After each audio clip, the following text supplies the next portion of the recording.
In the world of comics, character design can take on many different forms depending on the character's personality and style.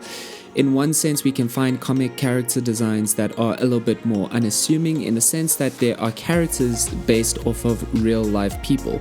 In another sense, we'll find that some characters are a little bit more heroic with more exaggerated features which emphasize their heroic qualities. With that being said, hey guys, my name is Matt. Welcome to another video by Art in Context where we explore various art related topics, and in today's video we will be looking at how to draw comic book characters through a few simple steps. So we will break up the process of drawing comic characters into their main steps that can be used to assist you in the process of creating a unique comic book character. We'll look at concepts of proportions in the body and how to scale the character, and we'll also look at the position and poses, which can be kind of a way to emphasize the character's personality. From there we'll look at how to add features and enhance them to give our character a little bit more of a comic-like stature. Now with that being said, again, there are many ways to pursue a character design, some a little bit more normal and based off of real people in terms of clothing and style. However, in this particular video we will be looking at a little bit more of a heroic representation of a male character, and the first thing we want to understand is basic human proportions, which is the first stage of learning how to draw comic characters. Now once we understand basic anatomy, this will allow us to manipulate characters and their body shape. We need to understand that figures are divided into 8 even segments. These 8 segments establish the different body parts and how proportional they are to one another. However, there is a characterization of figures in comic style, obviously, which means that these proportions are not necessarily a hard and fast rule, and we can deviate from them, obviously, to represent very unique movements within the body. Now the next thing we want to understand is poses. Now once we understand 8 different segments and how the body is divided up into these 8 different segments, we can then use them quite loosely to arrange figures in various poses. We can use these 8 segments loosely to build up character poses in a way that makes sense, and this is particularly true for the early stages of establishing how your comic character will look proportionally while setting a good foundation to work from. Now having the skeletal proportions established also gives you a little bit more freedom to deviate and change features, starting from a good base. Again, this is not a rule to hold fast, but it does provide you a good base from which you can work, especially when you start to change and enhance features of your character. You want to be able to build the character up from the skeleton as if you were layering the character, eventually arriving at the point of clothing them. The next thing we can look at is how to create enhanced features. Now once you have set up a character, we'll find that it is always helpful to set the pose in its skeletal form, making sure all the proportions are correctly drawn. Once we have done that, we can then lightly erase the skeletal structure and begin drawing over it. This is where we start to sketch the figure over the skeletal structure to establish the body of the character. We can also allow ourselves the freedom to work out how emphasized the muscle mass will be in order to give the comic character a little bit more of a heroic stature. This point is about lightly sketching the body parts over the skeletal structure with the vision of how large, slim, lean, or simply just a matter of subjective choice in terms of scale and size of their body we would like our character to be. A good suggestion would be that you start thinking about the identity of the character at this point, as this will naturally have an effect on how the character looks in terms of their actual physiology. So if we are wanting to represent a more petite figure, we want to make sure that we are representing their body type within a more petite type of stature. Again, you can allow yourself to be quite loose and not too precious about perfect proportions, as this will start to give your character a little bit more of a unique stylized aesthetic. That is the one thing about comic drawings, is we're not necessarily trying to have a perfect representation of scale and proportion, but we are trying to play around with them in order to represent something unique. So allow yourself to get into a flow, and once we allow for the creativity of our figure representation to take over, it becomes a little bit more comic-like and less realistic. You can work on building up your sketch at this point, slowly enhancing your character for more refined qualities as you kind of continue with the sketching process. Drawing comics is all about creative interpretation on how you would like the character to look, which means that there are no rules, and that is important to remember throughout this process. We are working with a set of rules in terms of proportions to give ourselves a base, but then we are slowly constructing and playing around with those proportions as we proceed to create a very unique character. Now, making sure you work out the different features with a pencil sketch first will make it easier for you to add in shading and line work and so on later on. Again, try to think about the identity of your character and what type of build or stature would suit them. Is your character swift? Are they tremendously muscular? Or do they completely contradict the stereotypes and appear really normal in terms of stature? However, once you have worked out the basic anatomical structure on top of the skeletal frame, you can then lightly erase this to prepare to work with a little bit more of a shading process and emboldened line work. Now, the next thing we're going to look at is this quality of emboldened features. When it comes to comic character drawings, there are many styles to draw inspiration from.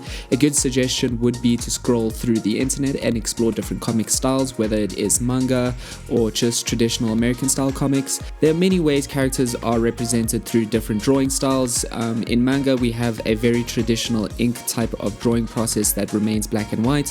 However, when we look at more Western representation of characters in comics, we see a lot of color, and that is where you can really start to gain some inspiration in terms of aesthetic.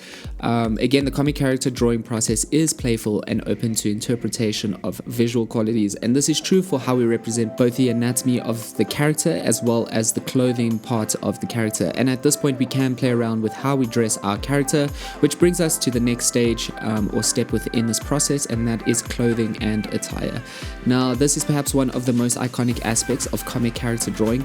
It is good to note that characters don't always have to be wearing skin-tight suits, and this is only one of many ways of clothing a character. Clothing is all a matter of how it suits the character's identity. Once again, thinking about the character's identity is a major part of the process in terms of how we define them overall.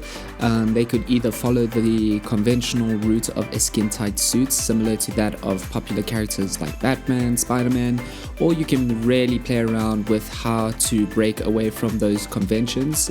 Maybe your character is wearing a Hawaiian t-shirt like this particular character, for instance. Remember, there are no rules, and that is what is really fun about this process of creating a comic character. With clothing, we can allow ourselves to be quite dramatic with line work and shadowing. It is good to keep some sort of light source present from a singular direction to maintain continuity in the shadow formations and just create a more three-dimensionality in the character. However, remember that with clothing, you are constructing the clothing around the figure. This means that we want to imagine how the figure's pose will distort the fabric around them. A good general rule for tighter areas of clothing is that there is a bouncing off the fabric in the areas of the body that bend. So this can be any area in the body with mobility, such as the armpits, knees, and any area where there's kind of a bending motion or mobility within the figure. Again, we build the character up from skeletal structure to clothing because it is helpful to place clothing on a figure than rather trying to kind of imagine how clothing will fit on the figure. And this also affects shadowing and therefore your shading and line work. You can also consider different types of fabrics and how they shift and change in different ways. Some materials are slightly stiffer, whereas other materials are slightly looser, and again, this is all depending on your character. If they're wearing baggy clothing, you can really push this concept of loose fitted attire around their body. In this case, in this particular character, we can see that they kind of have kind of loose pants and a very loose open shirt that kind of flows. So there's this quality of really playing around with how you represent your character and deviating from these skin tight suits. But again, it's all up to you. You can also consider different types of movements in the body and naturally how that will cause different types of fabric to move in different ways.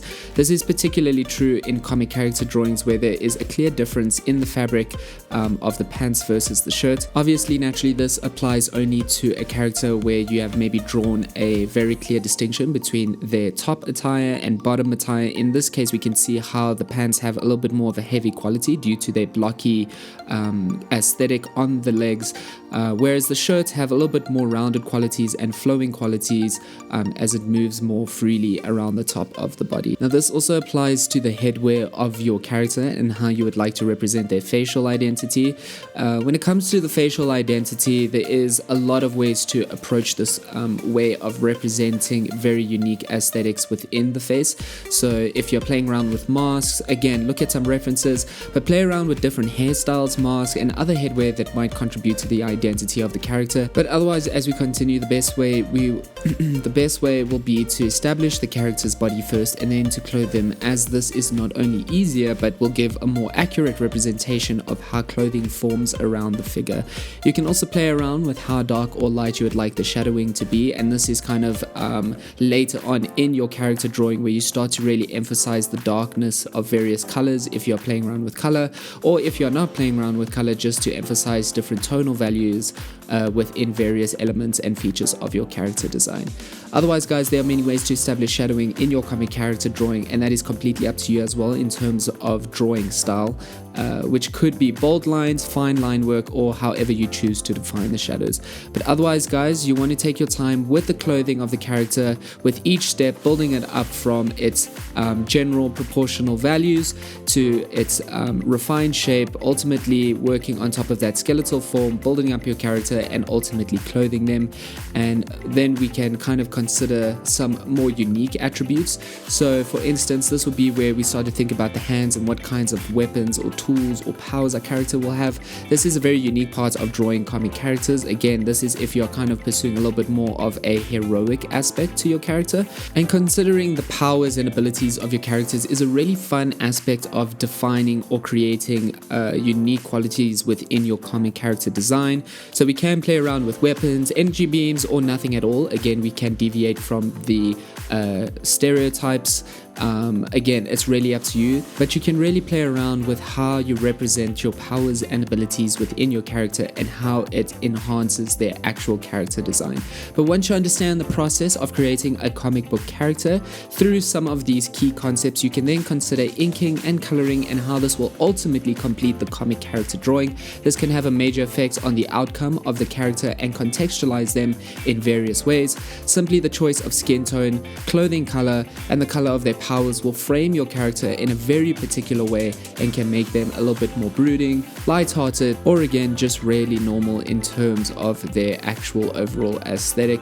But color combinations and color values and how you add color to your character is really going to have an effect on the overall quality of your character. Again, the coloring process is really up to you, and whether you want to use these really bright colors to emphasize heroic qualities, or you want to use more muted colors to kind of have a more minimal or low-key aesthetic to your actual overall comic character design.